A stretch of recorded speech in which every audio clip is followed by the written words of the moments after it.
First of all good morning to all of you. तो अपन देखते हैं लेक्चर नंबर 38। ये अपनी यूनिट है नेक्स्ट, यूनिट नंबर 11, और इस यूनिट का नाम है हमारा open channel flow, OCF। Okay, तो भैया बात हो रही है हमारे ओपन चैनल फ्लो की। हाँ, एक सेकंड में आपको एक थोड़ा सा कन्फ्यूज़न दूर करना चाहूँगा। लास्ट मिनट हमारी 37 थी, मैंने 38 डाल दिया था गलती से, तो आप कंफ्यूज मत होना कि लेक्चर नंबर 36 के बाद डायरेक्ट 38, ठीक है ना। वो 37 थी, मैंने 38 लिख दिया था। ये 38 यूनिट है, ओके सॉरी, लेक्चर नंबर 38 ये है। तो ओपन चैनल फ्लो के बारे में बात करते हैं अपन। ये बिल्कुल डिफरेंट है, हमारा जो हमने पहले पढ़ा था उससे बिल्कुल डिफरेंट है ओपन चैनल फ्लो। इसके अंदर इक्वेशंस भी हमारी अलग लगेंगी, सब कुछ अलग हो जाएगा। क्यों? क्योंकि अब तक हम पढ़ रहे थे किसके बारे में बात, अंडर प्रेशर की बात, पाइप फ्लो की बात चल रही थी। पाइप फ्लो का मतलब क्या है कि पानी या जो भी लिक्विड है पाइप के अंदर पूरी तरीके से बह रहा है, मतलब पूरे क्रॉस सेक्शन में बह रहा है, और पूरे क्रॉस सेक्शन में बहेगा तो उसके अंदर का प्रेशर बाहर के प्रेशर से ज़्यादा होगा। बाहर का प्रेशर कौन सा होता है? हमारा एटमॉस्फेरिक प्रेशर। तो जो अंदर का प्रेशर है वो एटमॉस्फेरिक प्रेशर से क्या है, ज़्यादा है। तो अंडर प्रेशर की बात हो रही थी वहाँ पे, लेकिन यहाँ पर किसकी बात हो रही है? Open channel flow. Open channel का मतलब कोई भी अपना चैनल है, चैनल के बारे में बताऊंगा आपको, उसमें ओपनली फ्लो हो रहा है, मतलब वो खुले आसमान के नीचे उसका फ्लो हो रहा है। जब कोई भी चीज़ खुले आसमान मतलब एटमॉस्फेयर के कांटेक्ट में होगी तो क्या होगा? कोई भी चीज़ अगर आपके एटमॉस्फेयर के कांटेक्ट में है तो वहाँ पर जो प्रेशर होगा उस चीज़ पर वो होगा एटमॉस्फेरिक प्रेशर। जैसे मैं खड़ा हूँ, मेरे चारों तरफ एयर है, तो मुझ पर कौन सा प्रेशर लग रहा है? एटमॉस्फेरिक प्रेशर लग रहा है, ठीक है। आप पर कौन सा लग रहा है? एटमॉस्फेरिक प्रेशर लग रहा है। तो ये एटमॉस्फेरिक प्रेशर हमें महसूस क्यों नहीं हो रहा? हमें इसलिए महसूस नहीं हो रहा, पता है कितना प्रेशर लग रहा है अपने ऊपर? 1.03125 न्यूटन पर मीटर स्क्वायर इंटू 10⁵ न्यूटन पर मीटर स्क्वायर। मैंने आपको बताया था पहले भी, 1,1325 न्यूटन पर मीटर स्क्वायर का प्रेशर लग रहा है अपने ऊपर, ठीक है ना। और ये ऑल टाइम लग रहा है 24 घंटे, लेकिन हमें फील क्यों नहीं हो रहा? हमें इसलिए फील नहीं हो रहा क्योंकि ये प्रेशर कब से लग रहा है? जब से हम पैदा हुए हैं तब से लग रहा है हमारे ऊपर। किसके द्वारा? एटमॉस्फेयर के द्वारा। हर एक चीज़ पर लग रहा है ये प्रेशर, इसको बोलते हैं अपन एटमॉस्फेरिक प्रेशर।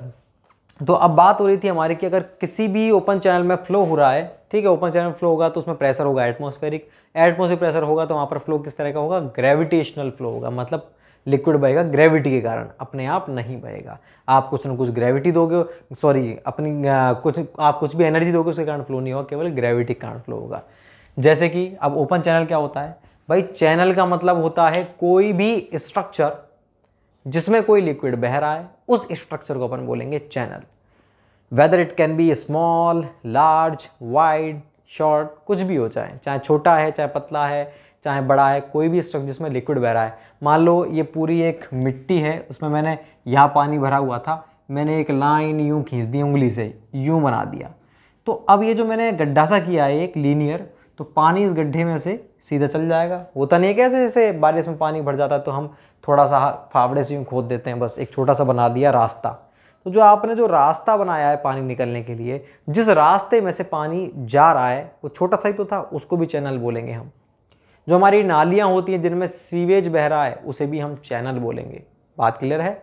कैनाल है उसको भी चैनल बोलेंगे, रिवर है उसको भी चैनल बोलेंगे। तो वो सारी चीज़ जिसमें से लिक्विड बह रहा है उन सभी चीज़ों को चैनल कहा जाएगा। बात क्लियर है क्या नहीं? तो ओपन चैनल फ्लो, वो चैनल जो कैसे हैं? ओपन है, उनमें फ्लो कैसा होगा? हमेशा ग्रेविटेशनल। तो आप मुझे बताओ, जो पानी भरा हुआ था और आपने इस तरह से एक रास्ता बना दिया, तो उसमें से जब पानी निकल रहा है तो क्या आप उस पानी के लिए कुछ पंप वगैरह लगाया है आपने कि पंप लगा करके पानी को आगे फेंक रहे हो? नहीं, वो पानी ऑटोमेटिकली आगे जा रहा है अपने आप। कैसे जा रहा है? ड्यू टू ग्रेविटी कारण। तो इसलिए उसको बोलते हैं अपन ग्रेविटेशनल फ्लो बोलते हैं। बात क्लियर है? तो अपना ग्रेविटेशनल फ्लो हो चुका है कंप्लीट। तो अब अपन देखते हैं gravitational flow open channel flow के अंदर। तो ओपन चैनल फ्लो में जो हमारा प्रेशर होता है एटमॉस्फेरिक होगा। ये डिफरेंट किस चीज़ के अंदर है? एक तो CPF होता है क्लोज्ड पाइप फ्लो, एक होता है ओपन चैनल फ्लो। इसमें प्रेशर क्या होगा? एटमॉस्फेरिक प्रेशर से ज़्यादा होगा। इसमें प्रेशर एटमॉस्फेरिक प्रेशर के बराबर होगा। इसके अंदर कैसे बहेगा पानी? ड्यू टू एनर्जी, अपन कुछ ना कुछ एनर्जी उसको देंगे, और इसमें ड्यू टू ग्रेविटी। क्लियर है बात? तो ये सारी चीज़ें होती हैं इन सब चीज़ों से रिलेटेड। तो अब अपन इसके बारे में थोड़ा सा लिखेंगे, मैं इसकी एक आपको एनर्जी की इक्वेशन भी लिखवाऊंगा, ठीक है ना। तो अपन पहले इसके बारे में थोड़ा सा लिख लेते हैं ओपन चैनल फ्लो के बारे में।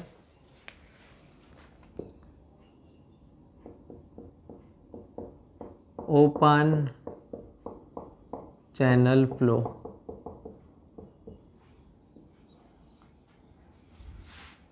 यह लिक्विड का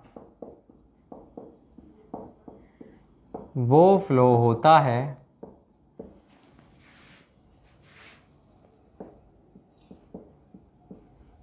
जिसमें लिक्विड पर प्रेशर एटमॉस्फेरिक होता है, वह लिक्विड ग्रेविटेशनल फोर्स के कारण बहता है। ठीक है ना। तो ये होता है अपना ओपन चैनल फ्लो। एग्जाम्पल कौन से ओपन चैनल फ्लो के आएंगे? कैनाल, रिवर, कोई भी चैनल, ठीक है, open sewer comma flow in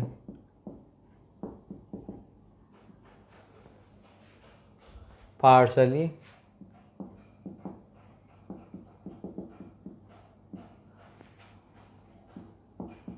भैया अगर कोई पाइप है ना उसमें पानी पार्सल भरा हुआ है, पार्सल मतलब पूरी तरह से नहीं भरा हुआ, तो वहाँ पर भी कैसा फ्लो होगा हमारा? ग्रेविटेशनल। उसको भी अपन ओपन चैनल फ्लो की कैटेगरी में डालेंगे। जैसे कि हमारा सीवर, जो सीवर होते हैं, सीवर में पूरा पूरा लिक्विड बहता है क्या? बिल्कुल नहीं, पार्शल बहता है, चाहे 60% बहे चाहे 70%, उसको भी क्या बोलेंगे अपन? OCF के अंदर उसकी स्टडी करेंगे। तो उसमें जितने भी फॉर्मूले लगेंगे सारे OCF में। जब मैं एनवायरमेंटल इंजीनियरिंग पढ़ाऊँगा आपको तो वहाँ पर आप देखना, वहाँ पर मैं आपको पूरा सीवर का एक यूनिट है, वहाँ देखेंगे अपन इन सब चीज़ों के बारे में।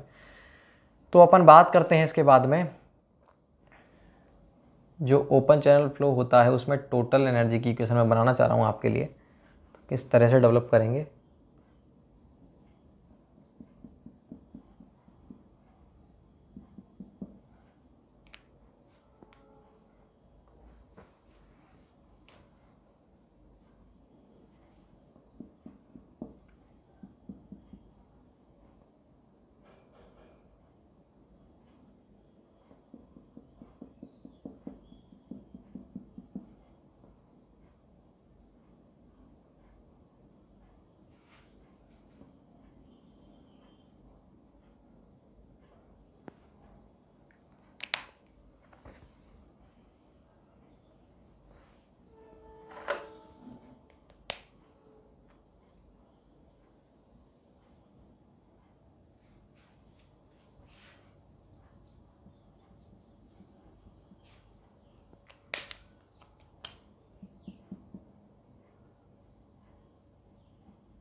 देखो भाई, पहले थोड़ा समझ लीजिए आप कि क्या है, क्या पढ़ रहे हैं अपन।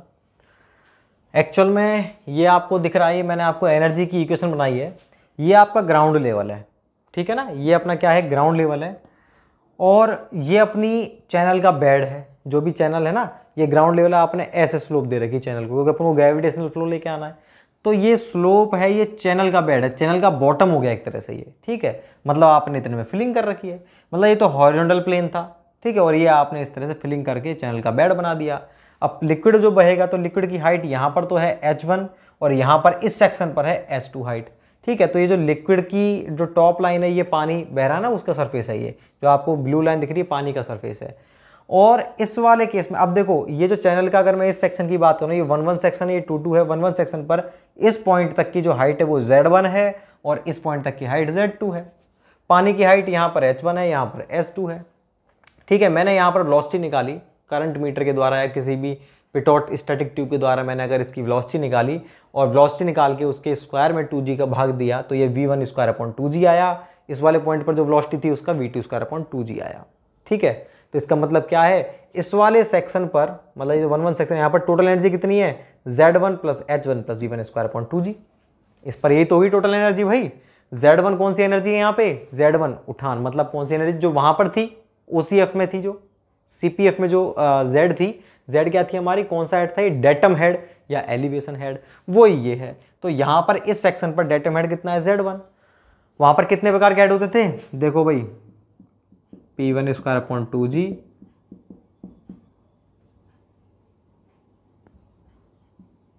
P by rho g, V square by 2g plus में Z, यही तो होता था वहां पे। Pressure head, kinetic head, datum head. तो देखो ये क्या है, डेटम हेड, तो यहाँ पर भी डेटम हेड यही है। आपको काइनेटिक हेड भी दिख रहा है यहाँ पे, तो ये काइनेटिक हेड भी है। तो इस वाले में OCF में दोनों हेड दिख गए आपको। ये तो हमारा काइनेटिक हेड है, ये डेटम हेड है। ये क्या चीज़ है, H1, ये तो हाइट है लिक्विड की। अरे भैया, लिक्विड की हाइट ही तो प्रेशर होती है। यहाँ तो बात हो रही थी प्रेशर की, यहाँ तो प्रेशर मेजर करना पड़ रहा था। कैसे, आप ध्यान करो, आप CPF में प्रेशर को कैसे मेजर करते थे। मान लो ये पाइप है, तो पाइप में आपको प्रेशर चाहिए, तो यहाँ पर आपने इस पॉइंट पर प्रेशर चाहिए, तो यहाँ पर आपने क्या लगा दिया, पीजोमीटर लगा दिया, ठीक है। तो पीजोमीटर लगा करके जितना लिक्विड इसमें चढ़ा उसकी हाइट, यही तो होती थी प्रेशर हेड। और उसको चाहे आप H लिखो, चाहे लिखो P1 बाय रो जी, बात तो एक ही। क्यों, क्योंकि P बराबर रो जी H होता है। तो चाहे अगर आप H की टर्म में लिख रहे हो तो रो जी को नीचे भेज दो, तो चाहे P बाय रो जी बोलो, चाहे H बोलो, दोनों होते क्या थी, एक ही चीज़, हेड होती थी, प्रेशर हेड। तो प्रेशर हेड अपन कैसे मेजर करते थे, जितना लिक्विड चढ़ रहा है उतना। लेकिन अगर आप खुली चीज़ में अगर आप पीजोमीटर को डालोगे तो कितना लिक्विड चढ़ेगा, कुछ भी नहीं चढ़ेगा। मान लो अगर मुझे यहाँ पर प्रेशर हेड चाहिए, तो आपने इसमें पीजोमीटर डाल दिया, मैंने पीजोमीटर डाल दिया, तो इस पीजोमीटर में यहाँ तक का पीजोमीटर, तो इसमें चढ़ेगा क्या लिक्विड, लिक्विड नहीं चढ़ेगा। जितना पीजोमीटर डूबा है बस वो, मान लो ये 0 रीडिंग है, 0 1 2 3 4 5, तो आपने जब डुबोया तो ये 6 तक, ये 6 था यहाँ पे, तो इसकी हाइट कितनी आई इसके अंदर, 6। तो जो इसकी हाइट है भाई, एक यही तो कहेंगे कि कितना चढ़ गया लिक्विड इसके अंदर, भाई इसमें लिक्विड 0 से 6 चढ़ गया, जबकि चढ़ा थोड़ी है वो तो उतना ही लिक्विड है। तो जितनी हाइट थी, तो आप पीजोमीटर लगाओ चाहे मत लगाओ, जो हाइट है ना H1, वो ही क्या है यहाँ पर प्रेशर हेड है, ठीक है। तो केवल एक चीज के अंदर अंतर है OCF और CPF में, प्रेशर हेड को कैलकुलेट करने में। इसको तो जो अपना उस CPF होता है क्लोज्ड पाइप फ्लो, वहाँ पर प्रेशर हेड को मेज़र करने में थोड़ा सा टाइम लगेगा अपन को। क्यों लगेगा टाइम? क्योंकि अपन को प्रेशर मेज़र करने के लिए वहाँ पे या तो मैनोमीटर लगाना पड़ेगा या फिर पीजोमीटर, तब जा करके आप उस पीजोमीटर में जितनी हाइट चढ़ी है उसके आधार पर आप वहाँ पर प्रेशर ज्ञात कर सकते हो, प्रेशर हेड निकाल सकते हो। लेकिन यहाँ कुछ नहीं करना, यहाँ तो जो हाइट है वही प्रेशर हेड है। क्यों है मैंने आपको बता दिया, ठीक है ना। यहाँ पर जितनी हाइट है वही क्या है, प्रेशर हेड। तो यहाँ पर प्रेशर हेड क्या है 1 1 पर H1, यहाँ पर कितना है S2। वेलोसिटी निकालोगे तो काइनेटिक हेड। तो 3 एनर्जी यहाँ पर है, 3 ही वहाँ पर होती थी। किसमें अंतर है? केवल प्रेशर हेड की कैलकुलेशन में, ठीक है ना। तो यहाँ पर भाई एटमॉस्फेरिक प्रेशर है ना, तो एटमॉस्फेरिक प्रेशर है तो प्रेशर क्या है, उसको चढ़ेगा ही नहीं, पानी जितनी हाइट है वही उसका प्रेशर होगा। अब बात आती है, देखो भाई ये लिक्विड का लेवल धीरे धीरे आगे डाउन ही होता चला जाएगा। डाउन होगा इसका मतलब क्या हो रहा है कि यहाँ पर भी पहले तो एनर्जी टोटल इतनी थी, इस Z1 की वैल्यू मान लो कितनी थी हमारी, ये थी हमारी 10 + 5 + 3 कितना हो गया 18, और ये वाली वैल्यू मान लो 3, और ये वैल्यू है हमारी 4 4 3 7 7, और इसको मान लीजिए वहाँ पर 3 मान रखा है, इसको मान लीजिए आप 7 और 5 12 12 और 6 18। तो कुल मिला के टोटल जो वैल्यू हो तो 18 ही बैठनी चाहिए, 18 है, ये भी 18 आना चाहिए। यहाँ से लेकर के ये जो लाइन खींची यहाँ तक 18। लेकिन ये एनर्जी तो 3 ही बची यहाँ पर, कौन कौन सी, Z2 S2। अभी मतलब एनर्जी तो कितनी है, केवल एनर्जी तो है आपकी 12, बाकी 6 क्या है, हेड लॉस। तो यहाँ पर जो एनर्जी इक्वेशन बनेगी वो क्या बनेगी हमारी, देखो यहाँ पर इक्वेशन अपनी बनेगी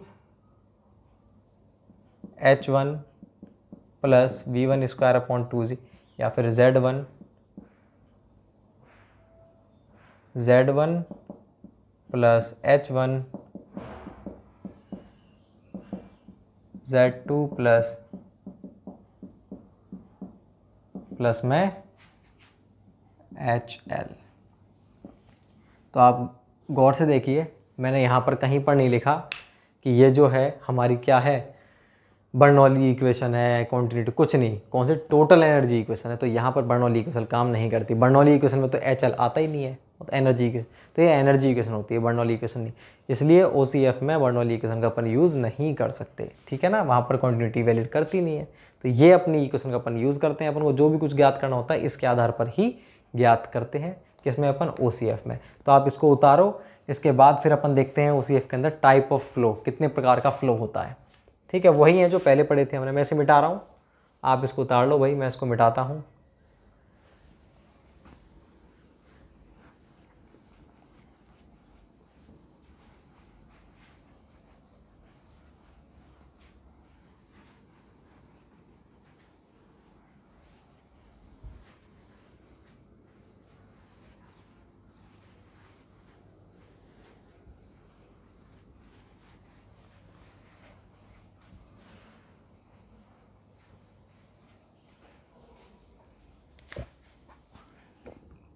नेक्स्ट हेडिंग है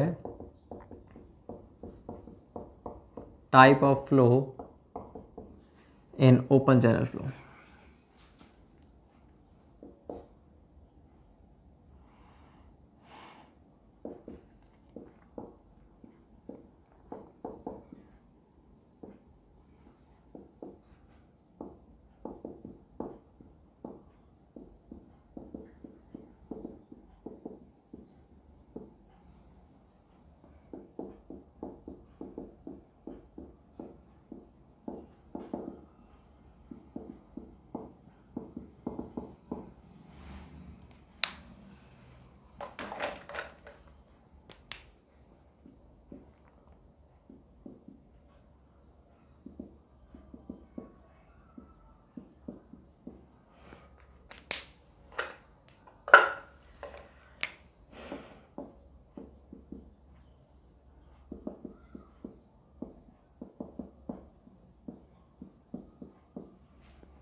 अब देखो भाई, अब हम पढ़ रहे हैं, पहले समझ लेना मैं क्या बताना चाह रहा हूँ आपको। Type of flow in OCF, open channel flow में कितने प्रकार के फ्लो होते हैं। हमने टाइप ऑफ फ्लो पढ़ा था काइनेमेटिक्स के अंदर, वो कंप्लीट था फ्लूइड मैकेनिक्स का टाइप ऑफ फ्लो।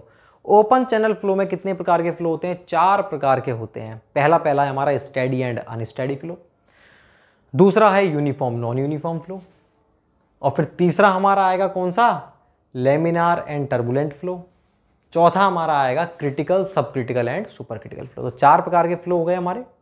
तो हमने फर्स्ट सेकंड लिखा है, थर्ड फोर्थ हम पढ़ेंगे अभी। कौन कौन से थर्ड फोर्थ, लेमिनार, और तो आप ये जो इनकी हेडिंग है वो ध्यान रखना, ये 1 है, फिर 2 है, 2 के अंदर है ये नोट, ठीक है ना।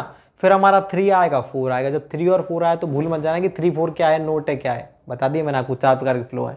अब देखो भाई, स्टेडी एंड अनस्टेडी फ्लो, मैंने कुछ भी नहीं लिखवाया। क्यों नहीं लिखवाया, आप इसके लिए अपनी यूनिट नंबर 4 का लेक्चर देख सकते हैं। यूनिट नंबर 4 में जब मैं आपको टाइप ऑफ फ्लो बता रहा था, वहाँ पर मैंने आपको बोला भी कि ये फ्लो हम फिर से पढ़ेंगे ओसीएफ के अंदर, और ये सेम चीज़ होती है ओसीएफ के अंदर। तो स्टेडी का मतलब, स्टेडी फ्लो का मतलब जो हमारे काइनेटिक्स में पढ़ा था वही मतलब यहाँ पर होता है। अनस्टेडी का मतलब भी जो वहाँ पर था वही यहाँ पर होता है। उसके बाद बात करें यूनिफॉर्म फ्लो की, तो जो वहाँ पर होता था वो यहाँ पर, तो सेम चीज़, इसलिए मैंने इनकी डेफिनेशन नहीं लिखी। फिर भी एक बार मैं आपको बता दूं, स्टेडी का मतलब है स्थिर। तो ये वो फ्लो होता है जो अपन को दिखने में स्थिर लगे कि हाँ भाई स्थिर है शायद। जैसे अगर कोई झरना बह रहा है ना यूं, तो हम बहुत दूर से 1 किलोमीटर दूर से देख रहे हैं तो आपको एक थिकनेस यूं दिखेगी कि कोई चीज़ यूं गिर रही है, लेकिन यूं है बिल्कुल, उसकी थिकनेस ऐसी है। तो आपको लगेगा नहीं कि कोई पानी गिर भी रहा है, लगेगा कोई सीनरी है ये स्टैटिक कंडीशन में। जैसे जैसे आप पास जाओगे तब देखोगे तो आपको लगेगा पानी गिर रहा है, तो ये तो एक पानी की थिकनेस गिर रही है। तो आपको दूर से दिखने में बिल्कुल लग रहा है कि हाँ कोई चीज़ रुकी हुई है, तो उसको बोलेंगे स्टेडी फ्लो। मतलब अगर टेक्निकली बोलूँ मैं उसको, ये वो फ्लो होता है जिसमें फ्लूइड की प्रॉपर्टीज टाइम के रेस्पेक्ट में चेंज नहीं होती, ठीक है। दूसरी बात अनस्टेडी, जिसमें फ्लूइड की प्रॉपर्टीज टाइम के रेस्पेक्ट में चेंज होती है। कैसे समझेंगे, मान लीजिए कोई पानी है, आपको बाहर से ऐसा कोई झरना है या कोई ऐसी चीज़ है जो दूर से देख रहे हो तो आपको यूँ दिख रही है, यूँ थोड़ी देर बाद देखी तो ऐसी दिख रही है, मतलब चेंज हो रही है बार बार। पास जाके देखो तब भी ऐसा हो रहा है, तो मतलब क्या, वो स्थिर नहीं दिख रही। स्थिर तो देखो है ही नहीं। पानी स्थिर हो सकता है क्या, स्टेडी फ्लो, कोई भी फ्लो, मतलब बहती हुई चीज़ रुक सकती है क्या, मतलब रुकी भी हुई है और बह भी रही है, ऐसा हो ही नहीं सकता। स्टेडी का मतलब है कि दिखने में अपन को स्टेडी दिखे, है नहीं स्टेडी, तो स्टेडी फ्लो का मतलब वो। तो स्टेडी एंड स्टेडी में पहले भी आपको डिस्कस कर चुका हूँ, तो इनमें कुछ नहीं लिखा मैंने। दूसरा होता है uniform non uniform. Uniform study unsteady होता है विद रेस्पेक्ट टू टाइम। हमने 12 बजे देखा, 1 बजे देखा, तब भी उसकी शेप हमको कैसी दिख रही है, झरने की ऐसी। 2 बजे देखा तब भी ऐसी, 3 बजे देखा तब भी ऐसी, तो इसको बोलेंगे स्टडी। लेकिन हमने 12 बजे देखा तो झरने की ऐसे था, 1 बजे देखा तो ऐसा था, 2 बजे देखा तो ऐसा था, तो ये स्टडी नहीं, ये अनस्टडी है। और ऐसे ही अगर यूनिफॉर्म नॉन यूनिफॉर्म की बात करें, तो यूनिफॉर्म नॉन यूनिफॉर्म की बात होती है तो इसका मतलब होता है स्पेस के रेस्पेक्ट में, पूरे जगह के रेस्पेक्ट में। मतलब मैं कोई खड़ा होकर किसी कैनाल को देख रहा हूँ, तो कैनाल में जो पानी की डेप्थ है पूरे में मेरे को बिल्कुल बराबर दिख रही है, यहाँ से लेकर के यहाँ तक मेरे को पूरी बराबर दिख रही है, तो मैं कहूँगा यार ये तो बिल्कुल यूनिफॉर्म फ्लो है, ये तो बिल्कुल यूनिफॉर्म फ्लो। लेकिन ऐसे ही पैरेलल कोई दूसरी कैनाल है, उसमें देखा मैंने तो ऐसे दिख रहा है मेरे को कि पानी यूँ है, तो वो यूनिफॉर्म है क्या, वो यूनिफॉर्म फ्लो नहीं है। तो यूनिफॉर्म और नॉन यूनिफॉर्म फ्लो की कैटेगरी आप किससे देखोगे, with respect to space, space के सापेक्ष में, और steady unsteady with respect to time, ठीक है ना। तो इन दोनों को अपन पहले ही लिख चुके हैं, इसलिए मैंने दोबारा नहीं लिखा। और ये वाली चीज़ भी अपन पहले कर चुके हैं कि इन फ्लो से अपने कॉम्बिनेशन बनते हैं। कौन कौन से कॉम्बिनेशन बनते हैं भाई, ऐसा भी तो हो सकता है ना, देखो कि ये जो यूनिफॉर्म आपको दिख रहा है ना, आपको दिखा कि भाई ये यूनिफॉर्म है और इसमें डेप्थ कितनी है, 5 फीट है, तो 5 फीट आपको डेप्थ दिख रही है, तो आपने कहा यूनिफॉर्म है। लेकिन दूसरा कह रहा नहीं यार ये तो स्टडी फ्लो है, क्योंकि मैंने 12 बजे देखा तब भी इसकी जो डेप्थ 5 फीट थी, यहाँ पर 1 बजे भी 5 फीट थी, 2 बजे भी 5 फीट थी, तो स्टडी है क्या, नहीं बिल्कुल स्टडी है। क्यों है स्टडी, क्योंकि ये मेरे को टाइम के रेस्पेक्ट में सेम दिख रहा है, फ्लो कैसा दिख रहा है, सेम दिख रहा है। और दूसरा कह रहा है यूनिफॉर्म है क्या, नहीं यूनिफॉर्म भी, उसका कहना भी सही है भाई, क्योंकि पूरे में क्या है 5 फीट है, तो इसका मतलब क्या है, ये फ्लो कैसा होगा, ये होगा स्टडी यूनिफॉर्म फ्लो। तो स्टडी यूनिफॉर्म कौन सा हो गया, जिसमें वो टाइम के रेस्पेक्ट में भी चेंज नहीं हो रहा, मतलब 5 फीट की डेप्थ है उसकी, सुबह से लेकर शाम तक पूरे में 5 फीट डेप्थ है तो उसको बोलेंगे अपन steady flow, steady uniform flow. तो ये कॉम्बिनेशन बन गया नहीं बन गया? तो इन दोनों के आधार पे 4 कॉम्बिनेशन बनते हैं, steady uniform, steady non uniform, unsteady uniform, unsteady non uniform. ये कॉम्बिनेशन अपन ने वहाँ पर भी पढ़े थे और CPF में मैंने आपको बताया भी था, क्लोज्ड पाइप फ्लो में एग्जाम्पल भी लिखे थे डिस्चार्ज और डायमीटर के आधार पे चारों के, और मैंने वहाँ पर बोला भी था, अगर आपको ध्यान हो, कि क्लोज्ड पाइप फ्लो में ये चारों कॉम्बिनेशन पॉसिबल हैं, लेकिन OCF के अंदर एक कॉम्बिनेशन पॉसिबल नहीं है। कौन सा? Unsteady uniform flow.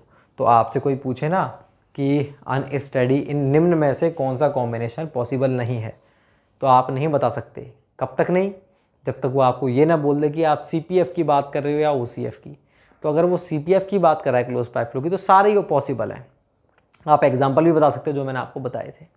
और अगर वो बात करता है नहीं OCF की, तो OCF में भैया ये वाला पॉसिबल नहीं है। क्यों नहीं है अभी देखते हैं अपन, प्रैक्टिकली बताता हूँ आपको। तो पहला कॉम्बिनेशन हो गया स्टेडी यूनिफॉर्म का। दूसरा देखो steady non uniform. Steady non uniform कौन सा हो गया? कि मैं खड़ा हूँ, मैं जज कर रहा हूँ इस चीज़ को, मैं देख रहा हूँ और मेरा दोस्त भी है। ये कैनाल जो है, कैनाल के इस तरफ तो मैं खड़ा हूँ, दूसरी तरफ मेरा दोस्त खड़ा है। इधर तरफ खड़ा होकर के मैं देख रहा हूँ, मैं तो केवल इस पॉइंट को देख रहा हूँ कि भाई ये जो पॉइंट है इसकी हाइट कितनी है? 10 फीट है, ठीक है। तो मैं इस पॉइंट को देख रहा हूँ, मैंने कहा यार ये तो 10 फीट ही दिख रही है, सुबह से लेकर शाम तक, 2 बजे भी 10 फीट है, 4 बजे 10 फीट। दूसरा कह रहा है, तो मैंने क्या बोला, भाई ये जो फ्लो है स्टेडी फ्लो है।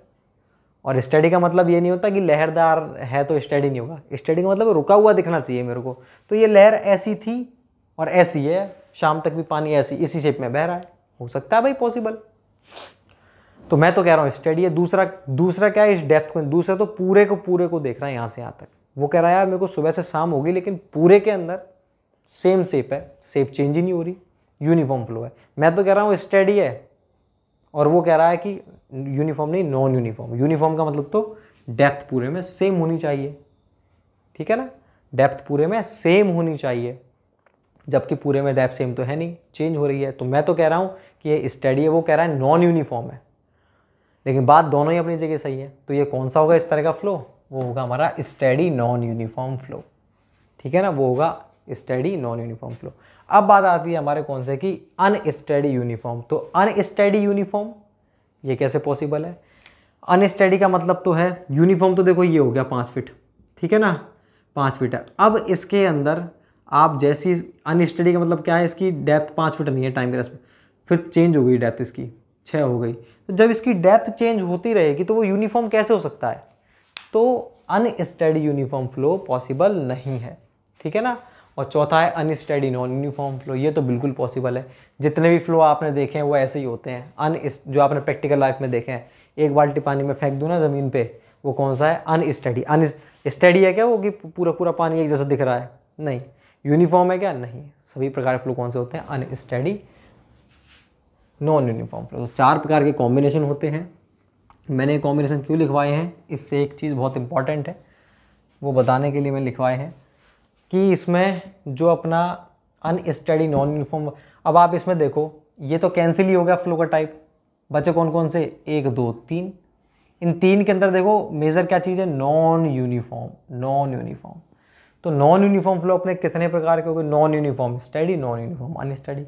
अब मैं इन कॉम्बिनेशन से ही, मतलब ये 3 बच रहे हैं मेरे पास, इन 3 में मैं नॉन यूनिफॉर्म को ज़्यादा डोमिनेंसी दे रहा हूँ, ज़्यादा प्राथमिकता दे रहा हूँ, प्रायोरिटी दे रहा हूँ नॉन यूनिफॉर्म फ्लो को। तो नॉन यूनिफॉर्म फ्लो मेरे होते हैं 3 प्रकार के। नॉन यूनिफॉर्म फ्लो कितने प्रकार के होते हैं? 3 प्रकार के। देखो नॉन यूनिफॉर्म में 2 हो गए अपने। नॉन यूनिफॉर्म में कौन से हो गए?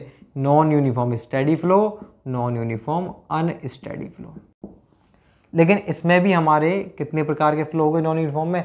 3 प्रकार के। भाई नॉन यूनिफॉर्म स्टेडी जो होता है हमारा, ये वो फ्लो होगा जिसके अंदर क्या होगा? नॉन यूनिफॉर्म स्टेडी की बात कर रहा हूँ मैं। जो नॉन यूनिफॉर्म तो है ही, लेकिन स्टेडी है, धीरे धीरे ग्रेजुअली आपको उसमें जो डेप्थ है ग्रेजुअली आपको बढ़ती हुई दिख रही है। तो एक होता है हमारा, शॉर्ट में बोलते हैं अपन, gradually varied steady flow, gradually varied unsteady flow. भाई नॉन यूनिफॉर्म, 3 चीज़ नॉन यूनिफॉर्म है। देखो ये मेरा बॉटम है, इसमें देखो कोई डेप्थ है ना, यूँ घट रही है मान लो, लेकिन कैसे घट रही है? ये घट रही है धीरे धीरे, ग्रेजुअली। यहाँ से यहाँ तक जाने पर तब जाकर के घट रही है, ये इतनी दूरी चलने के बाद जाकर के ये इसकी डेप्थ इतनी घटी। और एक क्या है, केवल इतना सा चला यहाँ से यहाँ तक, उतने में डेप्थ यहाँ से यहाँ होगी। तो ये तो हो गया मेरा कौन सा, ग्रेजुअली वेरिड। ये भी नॉन यूनिफॉर्म है, यूनिफॉर्म थोड़ी है, देखो डेप्थ चेंज हो रही है, ये भी डेप्थ, ये भी नॉन यूनिफॉर्म है, ये भी नॉन यूनिफॉर्म, लेकिन ये है ग्रेजुअली वेरिड। और ये है कौन सा वेरिड हमारा, रैपिड वेरिड। रैपिड का मतलब बहुत जल्दी से वेरी कर रही है इसकी डेप्थ। और तीसरा कौन सा आता है, स्पेशल, कि डेप्थ, ये सेक्शन है, इस सेक्शन से इधर तो डेप्थ ये थी, इस सेक्शन के जस्ट इधर डेप्थ हो गई है, मतलब आपको दिख रहा है डेप्थ सडनली कम हो गई, जैसे एसएफडी बीएमडी बनता है एकदम से कम हुई है इसी वाले सेक्शन पर। ये तो तब हो सकता है जैसे मान लो पानी यूँ बह रहा है, तो मैं खड़ा हूँ यहाँ पे, इधर तरफ देख रहा हूँ तो इधर 5 फीट है, इधर तरफ देख रहा हूँ तो 2 फीट ही है, एकदम से यूँ। ऐसा कब होगा, ऐसा भी होता है, बताऊँगा आपको कब होता है। तो ये कौन सा, ये स्पेशल केस हो गया। तो नॉन यूनिफॉर्म में 3 प्रकार के हो गए, तो हो गया ग्रेजुअली वेरिड, नॉन यूनिफॉर्म, एक हो गया हमारा कौन सा, रैपिड वेरिड, और एक हो गया हमारा स्पेशल वेरिड। तो नॉन यूनिफॉर्म की 3 कैटेगरी बनती है हमारी, उन तीनों को मैं चार्ट बनाता हूँ, उनके एग्जाम्पल पर क्वेश्चन बनता है ज़रूर से कि इसका एग्जाम्पल क्या है, इसका एग्जाम्पल क्या है, वो मैं आपको बनाता हूँ। इसको पहले मिटाता हूँ, फिर उसको बनाता हूँ मैं, तब आपको समझाता हूँ, ठीक है। अभी आप इसको उतारो, तो भाई इस चीज़ को ध्यान में रखना। तो मैं अब क्या है, नॉन यूनिफॉर्म का चार्ट बनाऊंगा, इसी को लेकर के नॉन यूनिफॉर्म का चार्ट बनाऊंगा, मतलब इसी का पार्ट है, नोट का ही पार्ट चल रहा है वो। तो 1 2 के बाद में फिर ये नोट चल रहे हैं, नॉन यूनिफॉर्म भी नोट के अंदर ही आएगा, मतलब ठीक है, यहीं पर बीच में लिखूंगा मैं नॉन यूनिफॉर्म, फिर पूरा फ्लो चार्ट बनाऊंगा। फिर जो तीसरा होगा हमारा टाइप, तीसरा टाइप कौन सा होगा हमारा, वो इसके बाद में आएगा, नॉन यूनिफॉर्म फ्लो चार्ट के बाद में आएगा कौन सा, लैमिनार टर्बुलेंट फ्लो, और चौथा आएगा हमारा कौन सा, क्रिटिकल सब क्रिटिकल। तो आप ध्यान रखना इस सीक्वेंस को, ठीक है ना, इसलिए अलग कलर से लिखना। इसको मिटा के अपन उसको देखते हैं।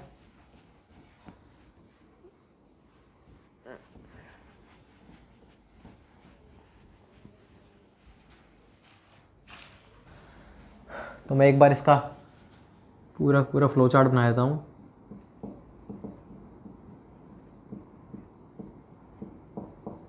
नॉन यूनिफॉर्म फ्लो,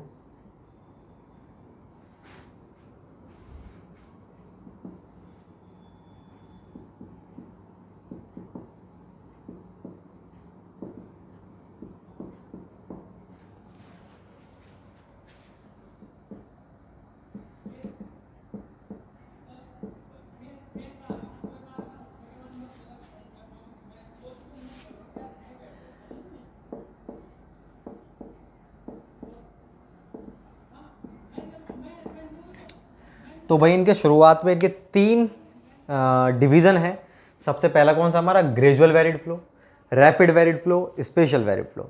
अब देखो ग्रेजुअल वेरिड फ्लो कौन सा होगा, जिसमें जो यूनिफॉर्मिटी है धीरे धीरे से नॉन यूनिफॉर्म में कन्वर्ट होगा, लेकिन कैसे, ग्रेजुअली। ग्रेजुअली का मतलब क्या होता है, धीरे धीरे। मैं आपको बताया था ना, आप तो बस डेप्थ से समझो कि पानी की जो डेप्थ है वो 10 मीटर से 5 मीटर कैसे हो रही है, धीरे धीरे। ये 10 है, ठीक, ये तो गया हमारा कौन सा, ग्रेजुअल वेरिड फ्लो। और रैपिड में क्या होगा कि ये जो डेप्थ है सडनली चेंज हुई है एक ही सेक्शन पे, 10 से 5 हो गई, ठीक है। स्पेशल वेरिड में क्या होगा कि उसी सेक्शन पे हो जाएगी, कैसे हो जाएगी, यहाँ तो 10 थी और यहाँ पर हो गई 5, उसी सेक्शन पर जस्ट लेफ्ट तो 10 है, जस्ट राइट 5 है। तो ये अपना कौन सा है, ग्रेजुअल, और ये कौन सा है हमारा, रैपिड, और ये कौन सा है हमारा, स्पेशल। इनमें भी 3 केस बनेंगे। तो नॉन यूनिफॉर्म की बात, तो यूनिफॉर्म तो है नहीं, ये तीनों ही नॉन यूनिफॉर्म है। और नॉन यूनिफॉर्म में कौन सी कैटेगरी है, ये ग्रेजुअल नॉन यूनिफॉर्म है, और ये कौन सा है हमारा, रैपिड नॉन यूनिफॉर्म, और ये कौन सा है, स्पेशल। वेरिड का मतलब होता है वेरिंग, चेंज होता हुआ। अब बात आती है कि नॉन यूनिफॉर्म में भी 2 प्रकार के हो गए, स्टेडी और अनस्टेडी। भाई ऐसा हो सकता है कि ये नॉन यूनिफॉर्म तो है, लेकिन ये कैसा है, आपको ऐसा ही दिख रहा है दूर से, ठीक है, मतलब स्टेडी, स्थिर अवस्था में दिख रहा है। या हो सकता है ऐसा है, फिर कुछ देर बाद देखा आपने ये ऐसा हो गया या ये ऐसा हो गया, तो ये कौन सा, अनस्टेडी। तो मतलब इसके भी 2 प्रकार होंगे हमारे, कौन से वाले के, ग्रेजुअल वाले के 2 प्रकार होंगे, ऐसे ही हमारे रैपिड वाले के 2 प्रकार होंगे, और ऐसे ही हमारे किसके होंगे, स्पेशल वेरिड के 2 प्रकार होंगे। तो हम देखते हैं, तो मैं लिखता हूँ आपको, इसमें देखो 2 हो गए, उनको अपन शॉर्ट में लिखते हैं, एस स्पेशली, सॉरी ग्रेजुअल चल रहा है ना, तो gradual varied steady flow, GVSF, gradual varied steady flow. इनका नाम आप अपने आप लिख लेना, मैं यहाँ पर शॉर्ट ही लिखूंगा, gradual varied unsteady flow. You का मतलब यूनिफॉर्म नहीं है, अनस्टेडी है। ऐसे ही बात करें अगर अपन रैपिड की, तो रैपिड में कौन से हो गए, एक सेकेंड,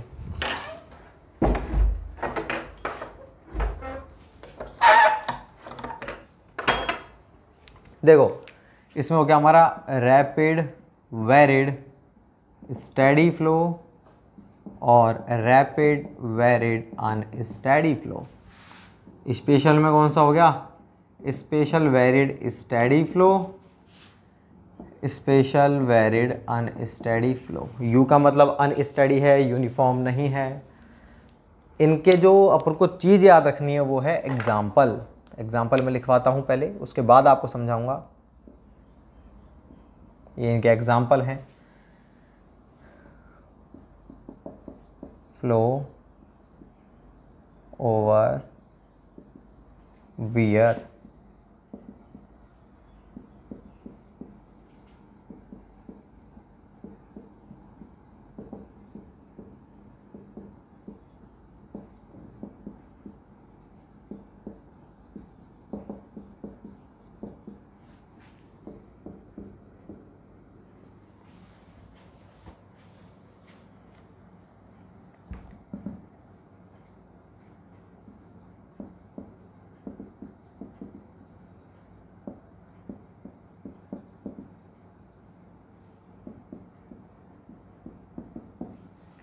देखो भाई, आपसे पहली बात तो क्वेश्चन क्या पूछा जाएगा, क्वेश्चन ये पूछा जाएगा आपसे, क्वेश्चन से ही आप इसको ध्यान रख पाओगे। क्वेश्चन ऐसे पूछा जाएगा कि hydraulic jump is an example of, ठीक है, या hydraulic jump is an type of flow, which type of flow is hydraulic jump. तो हाइड्रोलिक जंप अपना कौन से प्रकार का फ्लो होता है, RVSF, rapid varied steady flow. Surge किसका एग्जाम्पल है, रैपिड वेरिड अनस्टेडी फ्लो। इन दोनों के बारे में हम थोड़ा बहुत पढ़ेंगे भी आगे, इससे नेक्स्ट टॉपिक्स के अंदर। देखो वियर के ऊपर फ्लो जो होता है वो हम पढ़ चुके हैं, वियर के ऊपर कैसा फ्लो होता है। रिवर फ्लो भी हम पढ़ चुके हैं किसके अंदर, इरिगेशन में भी पीछे पढ़ चुके हैं अपन। कैनाल रिवर मीटिंग ये अपन पढ़ चुके हैं इरिगेशन में। रन ऑफ क्या होता है इरिगेशन पढ़ चुके हैं। बस ये दो चीज़ें जो आप नहीं जानते हो इनको अपन पढ़ेंगे नेक्स्ट टॉपिक में। तो देखो भाई, पहले फ्लो ओवर वियर, वियर अपने ये बना दिया मैंने, तो वियर के ऊपर से पानी ऐसे तो जाएगा यूं, ऐसे, मतलब क्या इसका हेड बढ़ जाएगा। तो आप दूर से देखोगे ये क्या, ये नेपे है, दूर से आप देखोगे तो आपको ये यूँ लगेगा कोई चीज़ स्थिर है, मतलब यही डेप्थ रहेगी इसके ऊपर से। तो ऐसा ही फ्लो आपको दिख रहा है दूर से, लेकिन आपको पता है कि जो वियर है, वियर के अंदर किस तरह से ग्रेजुअली यूँ, अगर इंक्रीज भी होता है तो ग्रेजुअली होता है ऐसे, ठीक है, और ग्रेजुअली ही डिक्रीज, मतलब बहुत लेंथ में जाकर के तो ये इंक्रीज होती है डेप्थ, और बहुत लेंथ में जाकर के डिक्रीज होती है। और ये कैसा दिखता है आपको, स्टेडी रूप में, कि स्थिर है ये। इसलिए अपन इसको क्या बोलते हैं, फ्लो ओवर वियर को क्या बोलते हैं, ग्रेजुअल। ये ग्रेजुअल है क्या नहीं, ग्रेजुअल वेरिड स्टेडी फ्लो। तो ये कौन सा नॉन यूनिफॉर्म फ्लो है, ये है ग्रेजुअल वेरिड स्टेडी फ्लो, ध्यान रखना है। दूसरा है रिवर फ्लो। रिवर फ्लो तो आप जानते हो, रिवर के अंदर क्या हो रहा है, पानी पीछे से ज़्यादा आया, बाढ़ आ गई, तो पानी धीरे धीरे बढ़ेगा रिवर में, ठीक है, लेकिन क्या होगा, बढ़ता रहेगा, यूं बढ़ गया, बारिश खत्म हो गई तो पानी धीरे धीरे घट गया। तो दोनों चीज़ें हो रही हैं, बढ़ भी रहा है, बाद में घट भी रहा है। जैसा कि अपन ने देखा था, कहाँ पर हमने जब पढ़ा था, हाइड्रोग्राफ पढ़ा था, वहाँ मैंने आपको बताया था। तो पानी बढ़ भी रहा है, घट भी रहा है, मतलब स्टेडी तो है नहीं और नॉन यूनिफॉर्म तो है। और कैसे बढ़ रहा है, घट रहा है, ग्रेजुअली, धीरे धीरे। ये थोड़ी बारिश शुरू हुई और पानी ऐसे हो गया, बारिश खत्म होती है एकदम से यूँ, नहीं। तो ये ग्रेजुअल तो है, ग्रेजुअल वेरिड, और कौन सा होगा, अनस्टेडी फ्लो। ये यू का मतलब अनस्टेडी, ध्यान रखना। मैं तो यहाँ शॉर्ट में लिख देता हूँ, आप इन सबके नाम लिख लेना, अनस्टेडी, ठीक है ना। अब देखो भाई, बात आती है नेक्स्ट, रैपिड वेरिड। तो ये तो थे ग्रेजुअल के केस। ग्रेजुअल का मतलब धीरे धीरे इंक्रीज हो रहा था जो कुछ, ठीक है, धीरे धीरे इंक्रीज हो रहा था। अब अगर अपन बात करें कि कहीं पर पानी की डेप्थ एकदम से इंक्रीज हो गई, जैसे हाइड्रोलिक जंप, क्या होता है, जैसे ही पानी यूँ आता है, और जो अपना जैसे मान ली डैम बनाया है आपने, डैम, तो डैम से पानी इस स्पिलवे से यूँ नीचे आएगा, नीचे आके एकदम से यूँ चढ़ता है पानी, होता है कि नहीं। तो देखो यहाँ तो डेप्थ ये थी, और जस्ट 2-3 फुट दूर देखी हमने, या फिर 10 फुट दूर भी देखी हमने, तो डेप्थ कितनी थी, एकदम से बढ़ गई। ये तो थी 2 मीटर और ये हो गई 20 मीटर। तो ये क्या है, हाइड्रोलिक जंप है, एकदम से क्या हुई है, जंप है। और अगर आप इधर से देखोगे तो क्या है, हाइड्रोलिक ड्रॉप है। हाइड्रोलिक का क्या हुआ है, घटा है। यहाँ ज़्यादा था 10 मीटर और ये एकदम से 2 मीटर हो गया। तो इधर ड्रॉप है, ये जंप है, एक ही चीज़ होती है दोनों। लेकिन आप देखोगे पानी ऐसा ही होता है कि यूं कॉन्टिन्यूसली चलता रहता है ऐसे, ठीक है, इसी शेप में चलता रहेगा। मतलब ये दूर से हमको स्थिर दिख रहा है, तो स्टेडी फ्लो हो गया। स्टेडी में कौन सा है, और ये कैसा है, ग्रेजुअल है फिर रैपिड, एकदम से चेंज हुआ है भाई, एकदम चेंज हुआ है। तो कौन सा होगा हमारा, रैपिड वेरिड स्टेडी फ्लो। तो हाइड्रोलिक जंप और we can say hydraulic drop is an example of rapid varied steady flow. ठीक है, ध्यान रखना है। हाइड्रोलिक जंप से रिलेटेड कुछ बातें होती हैं, इस डेप्थ को कुछ बोलते हैं, इस डेप्थ को भी कुछ बोलते हैं। ये यहाँ से यहाँ पर कैसे चढ़ता है, ये सब कुछ देखेंगे नेक्स्ट टॉपिक में, अपन इसी यूनिट के अंदर पढ़ेंगे अपन। तो इसको थोड़ा सा आप माइंड में रखना, मैं बताऊंगा आपको और डिटेल में। अभी तो फिलहाल ये समझो कि हाइड्रोलिक जंप किसका एग्जांपल है, रैपिड वेरिड स्टेडी फ्लो। बाद में आता है सर्ज। सर्ज क्या होता है भाई, आपने क्या किया, एक पत्थर मारा, पानी स्थिर था, एक पत्थर मारा, पत्थर मारते क्या हुआ, लहर, लहर उत्पन्न हुई। और लहर को अगर आपने देखा होगा तो जैसे ही ये पानी था, आपने इस वाले पॉइंट पर पत्थर मारा है, तो लहर जो स्टार्ट होगी, तो यहाँ पर तो डेप्थ उसकी, यहाँ पर तो लहर की थिकनेस ज़्यादा थी, जैसे जैसे आगे जाती है वो कम होती चली जाती है। तो स्टडी तो है नहीं वो क्या है भाई, जहाँ पत्थर पड़ा वहाँ तो क्या ऊंचाई ज़्यादा है, और जैसे दूर जाएगी वो लहर तो वो ऊंचाई कम होती चली जाती है। तो एकदम से डेप्थ में देखो चेंज हुआ कि नहीं हुआ, बिल्कुल हुआ चेंज। ठीक है, तो ये रैपिड के अंदर आएगा कि नहीं आएगा, बिल्कुल रैपिड। यूनिफॉर्म है क्या, नहीं है। और स्टडी है क्या, ये स्टडी तो नहीं है भाई, आगे धीरे धीरे ये डेप्थ कम होती चली जाती है। तो ये कौन किस कैटेगरी में आएगा, सर्ज हमारा। इस लहर को अपन बोलते हैं सर्ज। ठीक है, और ये किसका टाइप है, रैपिड वेरिड अनस्टेडी फ्लो का। तो सर्ज किसका एग्जांपल है, सर्ज कौन सा फ्लो होता है, rapid varied unsteady flow, you है ये अनस्टेडी फ्लो। तो सर्ज क्लियर है, हाइड्रोलिक जंप क्लियर है, इन दोनों को पढ़ेंगे और डिटेल में अपन आगे। अब बात आती है special varied flow. Special varied flow कौन सा होता है, मैंने बताया इनमें डेप्थ में थोड़ी बहुत तो लेंथ लगती है चेंज होने में। ग्रेजुअल वेरिड में भाई यहां से लेकर के वहां तक धीरे धीरे, मतलब 1 किलोमीटर में जाकर के डेप्थ घट रही है, बढ़ रही है। इसमें 1 किलोमीटर नहीं, 10 मीटर 20 मीटर के अंदर ही सब कुछ काम हो रहा है। लेकिन इसमें भी लेंथ तो लगी रही है, लेकिन यहाँ भैया लेंथ ही नहीं लग रही। यहाँ तो 1 मीटर का गेम है केवल। ठीक है, कि भाई यहाँ तो मैं खड़ा हूँ, इधर की तरफ देख रहा हूँ तो डेप्थ 10 फीट है, इधर देख रहा हूँ तो डेप्थ मात्र 2 फीट है। ऐसा कब हो सकता है, ऐसा भैया तब हो सकता है, मान लीजिए ये मेरी कैनाल थी, ये मेरी रिवर है। जैसे ही ये रिवर थी, ये अपनी रिवर है और ये कैनाल है, तो मेरी कैनाल आराम से आ रही थी, रिवर आराम जा रही थी। रिवर का यहाँ पर जो डेप्थ है, मान लीजिए यहाँ पर डेप्थ रिवर की कितनी है, अब मैं डेप्थ का बता रहा हूँ। रिवर की डेप्थ ये चल रही भैया, ये अपना बेस है, तो डेप्थ चल रही है यहाँ पर 2 फीट। ये हाइट कितनी है, 2 फीट है।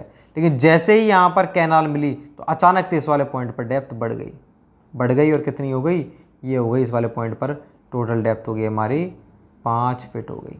ठीक है, तो अब आप देखो इस वाले सेक्शन पर डेप्थ 2 से 5 हो गई अचानक से, SFDBMD टाइप का केस हो गया ये। तो ये जो आपको दिख रही है 2 से 5 हो गया, ये अचानक से हुआ है। कैसे हुआ है, आपने कोई अलग से एनर्जी दी, अलग से लिक्विड को प्रोवाइड कराया तब जाके हुआ, अचानक से ऐसे नहीं हुआ है। तो ये स्पेशल केस होते हैं, इसलिए इसको अपन किस कैटेगरी में डालते हैं, स्पेशल। तो स्पेशल के अंदर ये तो कौन सा है हमारा स्पेशल वेडी, इसके अंदर आपको ये जो है सेक्शन एज इट इज दिखेगा, दूर से ऐसा ही रहेगा, ये 2 फीट 5 फीट। तो ये तो स्टडी वाला केस हो गया। अनस्टडी वाला केस कौन सा होता है हमारा, रन ऑफ। तो ये हो गया अपना स्पेशल वेरिड स्टडी फ्लो, ये कैनाल रिवर मीटिंग वाले पॉइंट पर होता है। स्पेशल वेरिड अनस्टडी फ्लो ये होता है रन ऑफ। तो अपने सारे चीज़ें में अपन पढ़ चुके हैं, क्या है क्या नहीं। अब देखो इसमें फर्स्ट तो अपन पढ़ चुके हैं इसी के अंदर, फ्लूइड मैकेनिक्स में ये और ये तीनों चीज़ पढ़ चुके हैं हम इन चीज़ों के बारे में कि भाई ये क्या चीज़ होती है, इन तीनों के बारे में पढ़ चुके हैं अपन इरिगेशन के अंदर। अब ये 2 चीज़ रही इसी टॉपिक में पढ़ेंगे अपन इसी यूनिट के अंदर।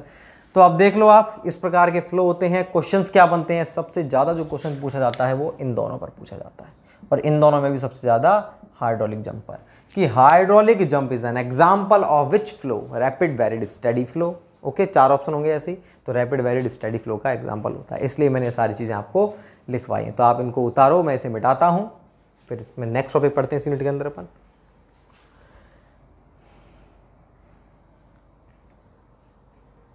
मैं इसे मिटा देता हूँ।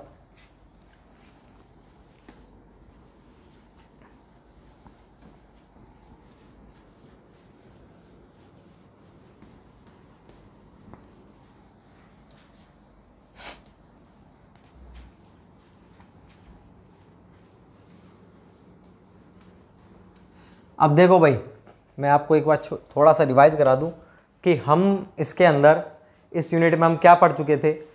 पहला जो पॉइंट था हमारा, जो हम टाइप ऑफ फ्लो पढ़ रहे थे, उसमें मैंने पहला लिखवाया था आपको स्टेडी एंड अनस्टेडी, दूसरा लिखवाया था यूनिफॉर्म एंड नॉन यूनिफॉर्म। ठीक है, इन दोनों के बाद में मैंने नॉन यूनिफॉर्म और स्टेडी, इनका जो कॉम्बिनेशन था, कॉम्बिनेशन फ्लो, वो नोट में लिखवा दिया। मतलब दो प्रकार के फ्लो हुए हैं। तो तीसरे प्रकार का फ्लो कौन सा होता है, अपन वो लिखते हैं। अब तो तीसरा टाइप का फ्लो चल रहा है, ठीक है ना, वो टाइप ऑफ फ्लो खत्म नहीं हुआ अपना। तीसरा जो होता है वो कौन सा होता है, लैमिनार एंड टर्बुलेंट फ्लो। अब भैया देखो एक चीज़, लैमिनार एंड टर्बुलेंट फ्लो की बात करें तो ये चीज़ हम पहले भी देख चुके हैं, लैमिनार टर्बुलेंट फ्लो को क्या होता है क्या नहीं होता। लेकिन वहाँ पर भी मैंने आपको थोड़ा सा बताया था कि जो अपना OCF होता है, ओपन चैनल फ्लो, उसमें लैमिनार और टर्बुलेंट फ्लो किस पर डिपेंड करता है, एक डायमेंशनलेस नंबर पर डिपेंड करता है, जिसको अपन रेनॉल्ड नंबर कहते हैं। रेनॉल्ड नंबर क्या होता है अपन पूरे तरीके से पढ़ चुके हैं उसको, रेनॉल्ड नंबर को भी अच्छे तरीके से पढ़ चुके हैं। अब बात आती है अपने OCF की बात आती है। तो CPF, क्लोज पाइप फ्लो में जो रेनॉल्ड नंबर होता था उस पर डिपेंड करता था। तीन प्रकार के होते थे हमारे, कौन कौन से होते थे, लैमिनार, ट्रांजिशन और टर्बुलेंट। मैं एक बार लिख देता हूं, और यहां पर भी रेनॉल्ड नंबर पर निर्भर करता है।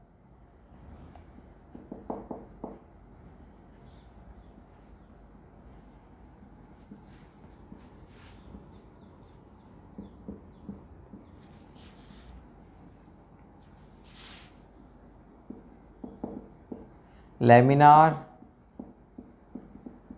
Transition, turbulent. तो वहां पर रेनॉल्ड नंबर पर डिपेंड करता था। अगर हमारे रेनॉल्ड नंबर की वैल्यू लेस देन 2000 होती थी तो लैमिनार कहलाता था। 2000 से 4000 के बीच होती थी तो हमारा ट्रांजिशन, 4 से ज़्यादा तो टर्बुलेंट। ये तो केस था किसमें, ये केस था भैया हमारा CPF, मतलब क्लोज्ड पाइप फ्लो के अंदर। वहाँ मैंने बोला भी था कि वहाँ पर भी अपन पढ़ेंगे, लेकिन वहाँ पर रेनॉल्ड नंबर चेंज हो जाता है। तो देखो यहाँ पर लेस देन 500 है तब तो कहलाएगा लैमिनार, 500 से 2000 है तो ट्रांजिशन, और 2000 से ज़्यादा है तो हमारा क्या आएगा, टर्बुलेंट। दोनों में इतना अंतर है, तो एक बार देख लीजिए। तो आप अच्छे से क्वेश्चन पढ़ना कि क्या पूछ रहा है, कि लैमिनार फ्लो आपको जरूर दे के रखेगा, पाइप दे के रखेगा या फिर चैनल। तो ओपन चैनल की बात कर रहा है तो भैया 500 से कम पे होता है लैमिनार। और अगर वो हमारे किसकी बात कर रहा है, ओपन चैनल की, सॉरी क्लोज्ड पाइप की बात कर रहा है, फिर सिंपल उसने पाइप बोल दिया, तो हमारा क्या होगा, 2000 से कम पे लैमिनार होता है। अब बात आती है कुछ लोग दिमाग में, सर कुछ भी नहीं इन दोनों में से, ना उसने पाइप दे रखा ना उधर के, laminar flow is defined as, बस ये लिख दिया, लेस देन 2000, लेस देन 4। तो भैया आप उस वाले क्वेश्चन में केवल ऑप्शंस देखना, आपको समझ में आ जाएगा। मेरा कहने का मतलब उसने कुछ नहीं दे रखा, केवल लिख दिया लैमिनार फ्लो, बस ऐसे करके लिख दिया उसने, और ऑप्शन दे रखे थे। अब आपको समझिए वो CPF की पूछ रहा है या फिर OCF की पूछ रहा है, तो लेकिन आपको वहाँ पर ऑप्शन से पता चल जाएगा। ऑप्शन दे रखे हैं लेस देन 2000, 2000 से 4000, 4000 से ज़्यादा 10,000, ऐसे समझ जाओगे आप भाई ये ऑप्शन है। किसकी बात कर रहा है, CPF की बात कर रहा है। ऐसे क्वेश्चन रहते हैं। अब अगर कोई आपसे पूछे in OCF, open channel flow, if Reynold number is 2000 है तो कौन सा फ्लो है, तो भैया 2000 पे कौन सा होगा, टर्बुलेंट या ट्रांजिशन, अरे ट्रांजिशन होगा। देखो रेंज 500 से 2000, मतलब ट्रांजिशन में 500 भी लिमिटेड है और 2000 भी। लैमिनार मतलब कौन सा होगा, लेस देन 500, मतलब 499 तक जो नंबर है तब तो लैमिनार, और 2001 से लेकर के टर्बुलेंट स्टार्ट होता है। ठीक है, तो ये चीज़ भी ध्यान रखना कि सर इसमें लेस देन इक्वल तो नहीं आएगा। आप इसको उतारो, फिर लास्ट टाइप ऑफ फ्लो में लिखवाता हूँ, मैं इसे मिटा देता हूँ, आप इसको उतारो।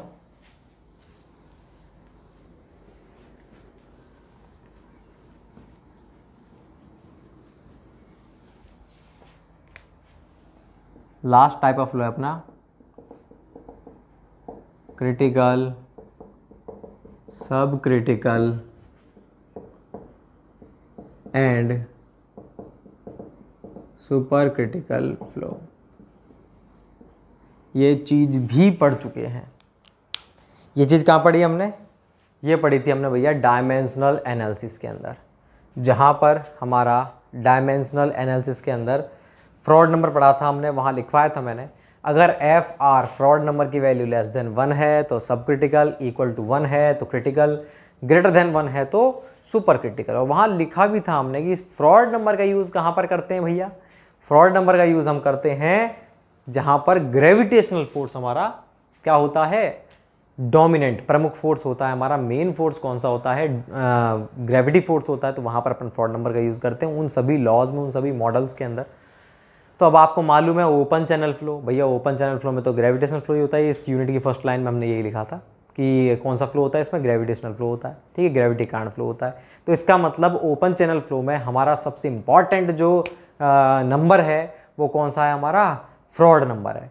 तो आपके दिमाग में सर फ्रॉड नंबर इंपॉर्टेंट, तो आपने रेनॉल्ड नंबर के बारे में क्यों लिखवाया था अभी कि रेनॉल्ड नंबर के आधार पे?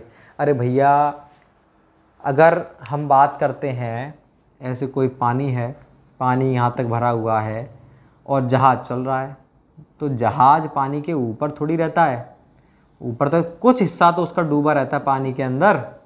तो जितना अब ये जहाज़ चल किसके कारण रहा है, ग्रेविटी, मतलब फ्रॉड नंबर काम आएगा। लेकिन आप देखो ना, कुछ हिस्सा डूबा हुआ है तो नीचे कौन सा फोर्स डोमिनेंट है, विस्कस फोर्स, और विस्कस फोर्स अगर डोमिनेंट है तो रेनॉल्ड नंबर काम में आएगा। तो इसका मतलब जो जहाज होते हैं, मतलब पानी के जो जहाज, पनडुब्बी की बात नहीं कर रहा हूँ, पनडुब्बी तो पूरी पानी में डूबी होती है, वहाँ ग्रेविटेशनल काम नहीं करता, वहाँ केवल रेनॉल्ड नंबर काम आएगा। तो जहाज वाले केस में दोनों ही नंबर काम में आते हैं, फ्रॉड नंबर और रेनॉल्ड नंबर, ठीक है ना, इसलिए रेनॉल्ड नंबर वाला इसमें आया था OCF के अंदर। बाकी अब कंप्लीट में हमारा कौन सा आएगा काम, फ्रॉड नंबर ही काम में आएगा। तो फ्रॉड नंबर से रिलेटेड ही, तो अगर आपसे कोई पूछे कि जहाज में कौन सा लॉ काम करेगा, दोनों काम करेंगे, रेनॉल्ड नंबर और फ्रॉड नंबर। क्यों काम करेंगे आपको बता दिया। अब बात करते हैं फ्रॉड नंबर के आधार पे अपने 3 प्रकार का होता है, पहले भी लिख चुके हैं, लेकिन उनके और भी नाम होते हैं, वो भी लिखते हैं। फ्रॉड नंबर लेस देन 1 है तो क्या कहलाएगा, इक्वल टू 1 है तो क्या कहलाएगा, ग्रेटर देन 1 है तो क्या कहलाएगा। लेस देन 1 है तो अपन उसको बोलेंगे कौन सा फ्लो, सब क्रिटिकल स्ट्रीमिंग या tranquil flow.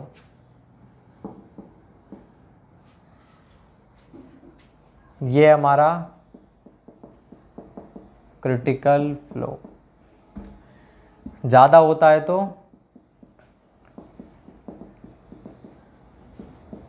Super critical flow या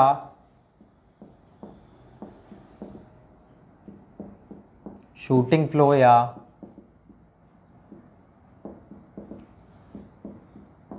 टॉरेंशियल फ्लो, ठीक है। तो अपने ये 3 प्रकार के फ्लो नीचे के हो गए। आपको ध्यान रखना है, आपसे पूछ सकता है कि शूटिंग फ्लो कौन सा होता है, जिसमें शूटिंग फ्लो कौन सा, जिसमें रेनॉल्ड नंबर। देखो क्यों बोलते हैं शूटिंग फ्लो, टॉरेंशियल फ्लो, कैसे आप याद रखोगे कि FR ग्रेटर देन 1 है, आप वहाँ पर भूलोगे 100% कि इसमें शूटिंग होता था, नहीं ये होता था इसमें शूटिंग, स्ट्रीमिंग इसमें, तो आप भूल जाओगे। ये भी देखो SST, ये भी SST, तो आप वहाँ पर 100% भूलोगे। कैसे याद रखोगे या मैं आपको बताता हूँ। क्या होता है एक्चुअल में कि जितनी ये हमारा चैनल की डेप्थ, ये चैनल का बेड है, देखो डेप्थ जितनी कम होगी, कम से ज़्यादा में चेंज हो रहा है, देखो डेप्थ जितनी कम होगी वेलोसिटी उतनी ही ज़्यादा होगी, और डेप्थ जितनी ज़्यादा होगी वेलोसिटी उतनी कम होगी। और जब वेलोसिटी ज़्यादा होती है तो अपना जो फ्रॉड नंबर होता है ग्रेटर देन 1 होता है, और फ्लो कौन सा होगा हमारा, सुपर क्रिटिकल। ध्यान रखना, ऐसा मत सोचना कि ज़्यादा है डेप्थ तो सुपर क्रिटिकल, नहीं, डेप्थ से मतलब नहीं है। हमारा क्रिटिकल कौन बताएगा हमको, वेलोसिटी बताएगी, क्योंकि एफ आर वी अपॉन में रूट एल जी तो होता है इसका फॉर्मूला, वी अपॉन में रूट एल जी, यही तो होता है फॉर्मूला हमारा फ्रॉड नंबर का। तो मैंने तो यहाँ पर वेलोसिटी जितनी ज़्यादा होगी फ्रॉड नंबर उतना ज़्यादा होगा। तो हमको हमारा मतलब किससे, वेलोसिटी से, और वेलोसिटी का किससे मतलब है, डेप्थ से। डेप्थ कम होगी तो वेलोसिटी ज़्यादा होगी, और वेलोसिटी ज़्यादा तो फ्रॉड नंबर ग्रेटर देन 1 होगा। डेप्थ ज़्यादा है तो वेलोसिटी कम होगी, FR इज लेस देन 1। इसका मतलब कौन सा फ्लो है, ये हमारा सब क्रिटिकल, ठीक है। ये कौन सा हो गया हमारा, super critical. Super critical flow तो कम डेप्थ से ज़्यादा डेप्थ में चेंज हो रहा है, इसका मतलब सुपर से सब में जा रहा है, सुपर क्रिटिकल से सब क्रिटिकल में जा रहा है, ठीक है। तो यहाँ पर इसकी जो वेलोसिटी बहुत है, तो वो कैसी वेलोसिटी, एकदम से तेज, हम बोलते हैं गोली की तरह भाग रहा है। गोली मतलब शूटिंग फ्लो, टॉरेंशियल का मतलब भी क्या रहता है, सेम रहता है। तो ये कौन सा हमारा शूटिंग फ्लो है, और स्ट्रीमिंग का मतलब क्या है, आराम से जा रहा है, ठीक है। तो अब आप इस तरह से याद रखोगे, कम डेप्थ है तो गोली की तरह जाएगा पानी, मतलब कौन सा होगा, सुपर क्रिटिकल या फिर शूटिंग फ्लो या टॉरेंशियल फ्लो। और अगर ज़्यादा डेप्थ है तो कौन सा होगा हमारा, सब क्रिटिकल या फिर स्ट्रीमिंग। स्ट्रीमिंग का मतलब क्या होता है, धीरे धीरे जाएगा। तो ये होते हैं अपने टाइप ऑफ फ्लो। चारों प्रकार के टाइप ऑफ फ्लो कंप्लीट हो चुके हैं। कैसे याद रखना है मैंने आपको बता दिया।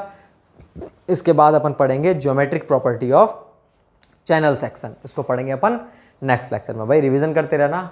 Thank you so much.